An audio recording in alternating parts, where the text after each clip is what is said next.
Hi, Gorgeous Lights. I have just been listening to Spirit give me another parable, which I absolutely love. And what I love about it is, as soon as I say, and I have a saying that I say to them, which is, can you tell me a story? Because it's one of my favourite things I think I've mentioned for them to do. Anyway, so they have given me this absolutely gorgeous parable, which is cracking me up. So I'd really like to share it with you. And it's called All in a Song. So without further ado, thanks, Darren, for this lovely parable. Okay. There was a man and he travelled to work every day, the same way, every day. Same road, same car, same job. He wondered most of the time if this was the sum total of his life.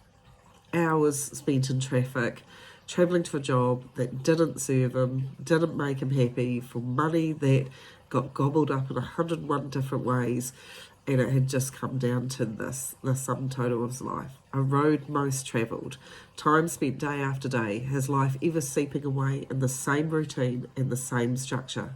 He sighed and he switched on the radio as the traffic crawled forward, feeling like it was inches, not kilometres, and the song on the radio played on. He thought they all sounded the same songs, same beats, same tunes, same sad words, and he moodily looked out the car window screen at the car in front of him.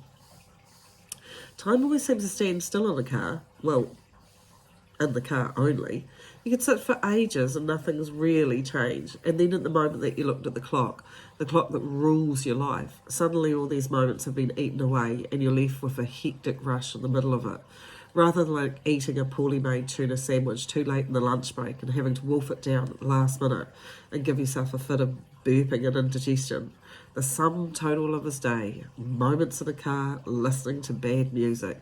He grumpily looked out the window screen and wished for a moment it would all drop away, that the illusion would fall away and something, anything vaguely interesting would happen in his life. The car radio blared loudly and he jumped out of his skin, nearly stamping his foot on the accelerator and rear-ending the car in front of him. He wiped a hand over his face. Jeepers, it gave me a heart attack, he thought to himself, and reached for the dial of the radio. The radio skipped again like the dial was being spun in a spin of the bottle game, and the music blared. Frank Sinatra singing I Did It My Way blared loudly in the confines of the car. He grasped the dial, but it didn't seem to make any difference, and the radio station fell for a moment into static, loud and jarring, and then burst into Olivia Newton-John singing You're the One That I Want at ear-shattering decibels. He could feel himself turning bright red as the whole car seemed to vibrate to the noise of the stereo, and he looked apologetically at the neighbouring driver in the lane next to him as the earth-shattering noise filled the lanes. The neighbouring driver glared daggers at him for the unseemly noise at the 7 a.m. rush hour traffic.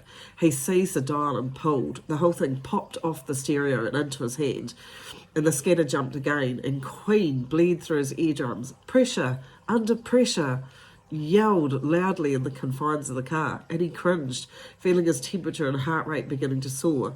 Not to mention he wondered whether it was possible to burst an eardrum in the confines of the car. He slammed his hand on the horn in frustration, and it bled, adding to the noise level, both in the car and outside of the car, and the driver in front of him gave him the finger in annoyance. It seemed that everyone was getting annoyed with him over the dramatics that were playing out within the confines of his vehicle. He took a deep breath in and blew it out, wondering if his eardrums would actually recover from the pounding they were taking from the radio. Queen flowed into yet another Queen song, and the lyrics of Bohemian Rhapsody bawled from the dash. I see a little silhouette of a man. Scaramouche, Scaramouche, can you do the fandango? He laid his head on the steering wheel. This is not my beautiful life, he thought to himself. The static crawled across the radio in harsh whines to stop abruptly. The music stopped momentarily and he stared at the radio. Had it finally stopped? He inched forwards in the early morning traffic, feeling at odds with himself and trying desperately to stuff the car radio knob back onto the stalk. The radio soared again as he hit another station in his preoccupation. I had a dream, a song to sing, blasted out hugely loud, and he could feel himself wilting with embarrassment. Was it a Bible song? Why was he doing this to himself every day? He remembered when he was 18 years old and had so many hopes and dreams, and they all seemed to have disappeared into this mundane world that he occupied now. He pushed fruitlessly at the radio dial, scrambling to find why the volume button would not work as well, and the car started to steam up with its irrigation. He jammed the air conditioner onto cool and watched the condensation start to become under control. He stifled muffled curses under his breath, and why couldn't the damn radio be that accommodating? And what the hell was wrong with the radio? The songs changed again, and We're on the Road to Nowhere by Talking Heads lyrics screamed from the radio. He slapped his head in frustration and narrowly avoided rear-ending the driver in front of him again. He was beginning to think about ditching the car and walking it. It would seem so much easier just to walk it. The radio flicked again with the violent pressing that he was doing, and I'm Walking on Sunshine from Katrina and the Waves blasted his already abused eardrums. He threw himself backward in his seat in both annoyance and surrender. I give up, he yelled in the confines of the car and closed his eyes, and the radio suddenly crackled and was quiet. The quiet reigned in the car, so quiet it seemed his eardrums could not recover into the silence. The light changed ahead of him and there was movement in his lane. He glanced apologetically at the man in the lane next to him as he moved forward, finally becoming free of the congestion. And as he moved forward, there was another thought surging through his mind. He was going to change things, and when he got to work, he was resigning. The job was bringing him down. It was really bringing him down. The routine was bringing him down. He'd really had enough. He actually felt relief in every part of his being with that decision. And the radio blared loudly, startling him because it had been so quiet. As mid-song, the Goo Goo Dolls sang Iris. And I don't want the world to see me because I don't think that they'd understand. And when everything's made to be broken, I just want you to know who I am. And you can't fight the tears that ain't coming or the truth, the moment of truth in your lies. And when everything feels like the movies, yeah, you bleed just to know you're alive. And in the din of the music, the lyrics seemed to strike into his heart. He wanted to understand himself, that there was more to his life, and he didn't want to feel broken or bleeding just to feel alive. The radio stopped just as he was thinking about the song and the understanding, and he straightened. Who knew a battle with a car radio would be the thing that made him look at what he wanted to change? When he was 18 years old, he wanted to actually travel the world, see different places and meet different people. It wasn't just about the job. It was about his relationship, his life, and what he was bringing to it. He would start with the job, but he wasn't finished yet. He remembered the dream that he'd given up. He still had dreams, and it was time to bring them back into play. He felt like a massive weight off his shoulders, and he grinned to himself. The radio blared noisily with eurythmic singing, "It's all right, baby's coming back, and I don't know where he's been," and he laughed out loud. He was coming back, and it was okay.